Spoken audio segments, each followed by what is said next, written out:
Okay, I got my Starbucks. I'm ready to share this.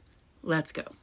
I don't think for a lot of people that have been following me for a long time, it's a big secret that I went through a really difficult time in my life, spiritually, emotionally, and mentally, and physically.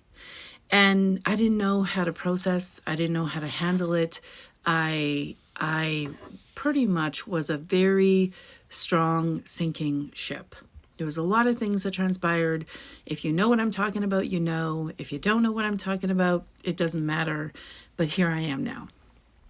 As I was trying to figure out how to still be of service and to be a spiritual medium to people and to give guidance, but also stay healthy, I was trying to go through this process and these decisions about, do I file bankruptcy and just walk away from everything and say I failed, I can't do this?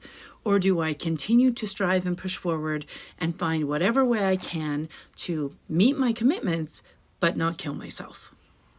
To some of my family's frustration, I chose option 2 because let's face it, option 1 would have been easier in some ways. But I went for option 2 because I just feel like my purpose and my mission in this lifetime, having this gift to the strength that I have it, means that I'm here to help people. And that's all I want to do, is help people and meet those commitments. So there was a lot of people that were given a credit. And I said, hey, I can't sit in front of you and do a full 1-hour private reading, but I can sure do mini readings. And your credit will allow you to get several of them where I connect you with your loved one on the other side. So one of the things that we offered to those clients was something called 10 questions with spirit. So it means that you got 10 questions to ask your loved ones on the other side. And I would go in and communicate with the spirit and I would give you those answers. Well, guess what? I just did one of those the other day. And let me tell you something. Not only did spirits show up, they show up just like they did, just like they always have, that brings healing and connection to my clients. I want to share with you her feedback. Okay, so my reading with Art. So all I get is my client's first name, and I know that the spirit that she wants to connect with is her brother on the other side. And I got 10 questions sitting in front of me. But first of all, Art wants to have a little conversation. He wants to tell me that he's in the forest, and he wants to tell me that he loves nature. And he keeps sending me to this place called Cathedral Grove, which is on Vancouver Island. And I think, Art, it's wonderful for you to show me this and take me there because I love Cathedral Grove, so that makes perfect sense. But Art is funny, and he's charismatic, and he's got this big smile on his face, and he's got so many messages, and I'm just filtering through the messages for their family, and I'm answering the questions at the same time.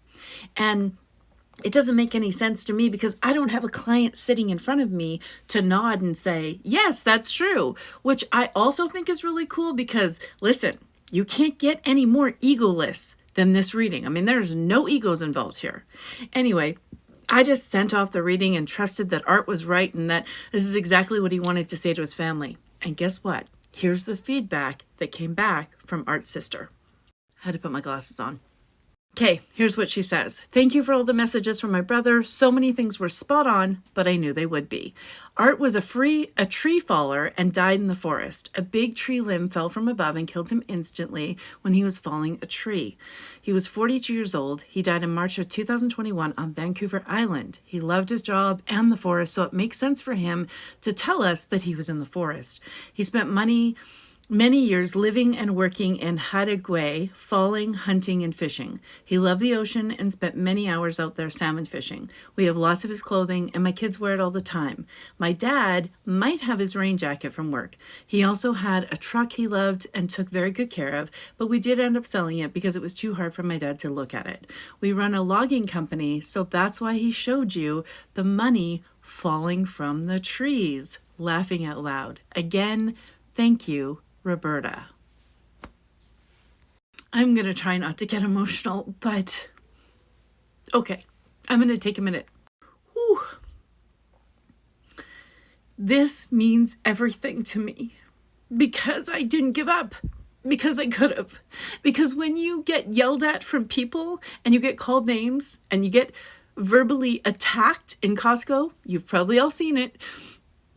You think this is it. Just sign on the dotted line. I just need to walk away. But I didn't.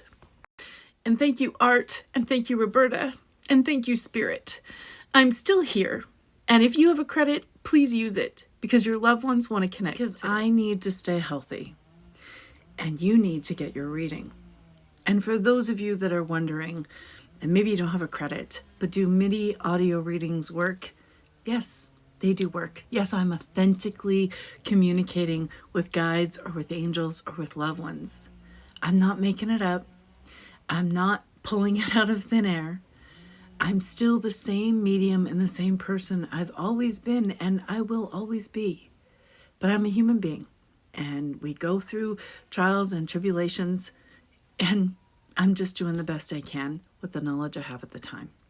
And so maybe this just speaks to you because you're a medium and you've gone through things and you know what it feels like to feel this massive amount of energy and trying to stay healthy.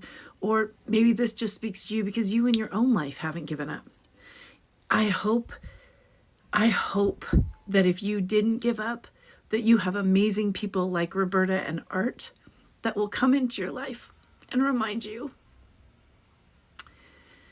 that because you didn't give up, you are coming through the other side and that you are a hero in someone else's story. Have a great day. Thank you for following. Thank you for being here. And I hope that in whatever way Spirit finds a way, whether it's through me or a medium or through signs and symbols, to let you know that heaven is never, ever as far away as we think.